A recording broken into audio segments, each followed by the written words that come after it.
What's going on, everybody? I'm Scott. This is my channel, Scott Talks Shudder, where I talk Shudder horror movies. And I'm glad to be here today because I was supposed to be dead. Because I watched Antrum, the deadliest film ever made. And they claim if you watch it, you die. Or so it says. This is a documentary-style film about a hidden movie that was made in the 70s that is cursed. And if you watch it, you go crazy, people start killing themselves, killing each other, so they banned it, and you can only find little snippets. And fortunately for us, someone found it in full production, and you can watch it. Who do I think this is for? I think, one, you have to like the 70s aesthetic of movies, like the grimy, Last House on the Left, Hills Have Eyes, just grungy type movie. It's obviously a little more modern, a little different, but it's got the same aesthetic, same vibe, same atmosphere.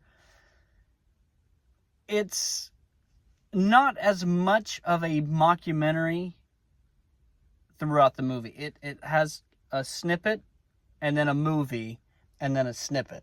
So it's not going to be something that's in-depth mockumentary the whole time. It just is sort of a preamble to the movie you're about to watch.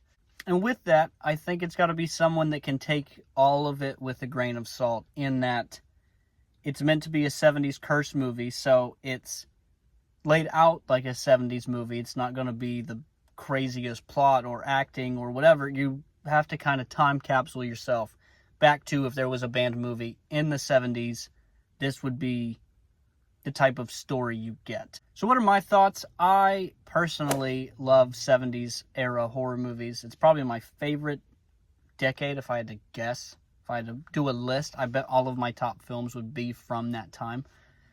So I really enjoyed that it had the 70s grimy feel of a Last House or a Chainsaw. It did well for me in putting you back in that time frame. I enjoyed that it felt this, like, I enjoyed that the film felt that it was made in the 70s, not just in the sense of the look, but of the plot and the characters and the acting. So it's not going to be some Daniel Day-Lewis type acting in a 70s movie. It was a grimy 70s horror film.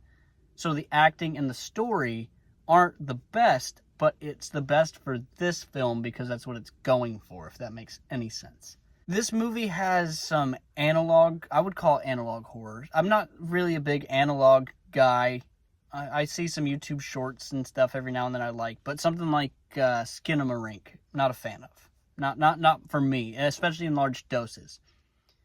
This film took analog elements of random pop-ups, blurred cameras, distorted visuals, stuff like that, sounds, to add to this cursed film that I think was used perfectly for my taste. I don't want full analog all the time, but having those elements thrown in the movie really helped.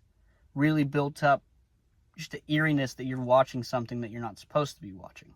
It's a short film. It didn't feel like it was dragging on to me. It kind of kept its paces, kept moving. It's a little disorienting, but that's the point and the purpose, I think, of the film, to kind of... It's cursed. You don't want it to be clean cut. You want it to be weird and choppy. Really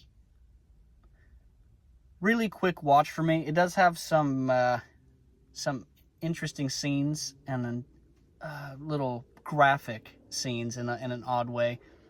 This movie didn't have that dedicated of a plot or a story or a character arc or anything like that, which was totally fine again, because that's how I would imagine if someone made a cursed film in the 70s.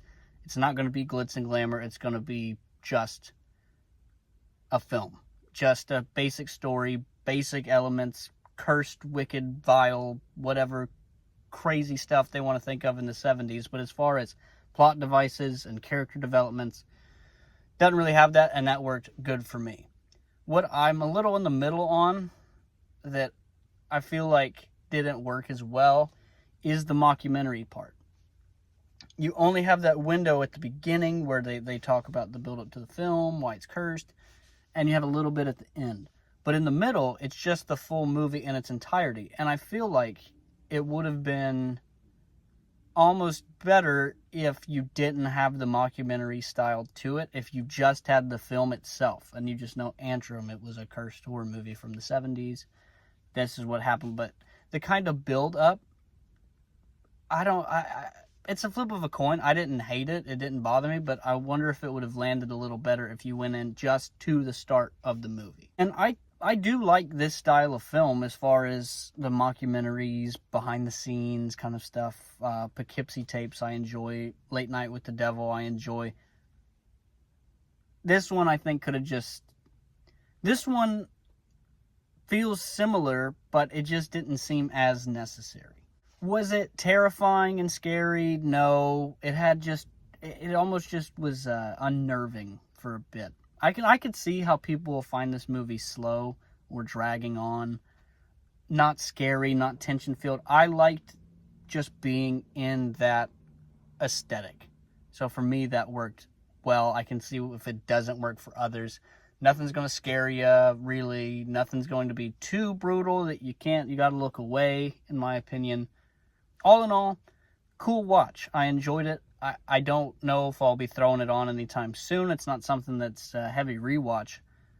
But if I was going to put something on for my niece who's getting into horror, I think this would be kind of a cool one because it's the cursed film. It's eerie. It's scary. So maybe if you can keep that facade up of them not knowing it's a movie and just going in, I bet it could work a lot better. So I liked it. Let me know what you thought. Put it down below. Like, comment, subscribe, all that good stuff. What should I watch next? Thank you guys. Peace.